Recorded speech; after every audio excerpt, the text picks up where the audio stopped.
বন্ধুরা, এক ভণ্ড পীর তার মুরিদের বাড়ি ফিরে গেছে, গিয়া একটা লাঠি নিছে ভাই। লাঠি নিয়ে দিরিম দিয়ে এক বাড়ি মারছে উঠানের মধ্যে। বাড়ি যখন মারছে তখন মুরিদানের বউ কয় খিতা হইছে, আব্বাজান খিতা হইছে।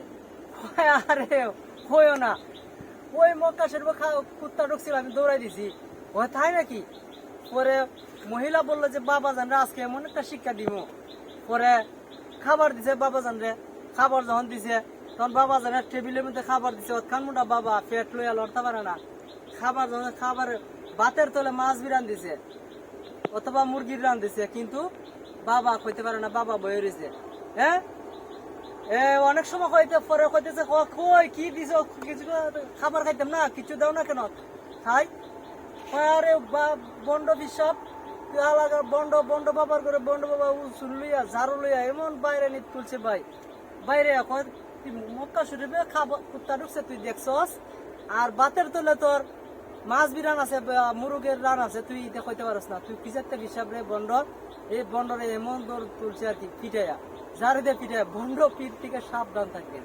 লাল শালো পিন দিয়া দেখবেন, মানে ওটাতে একটা অবাস্তব কথা বলবে।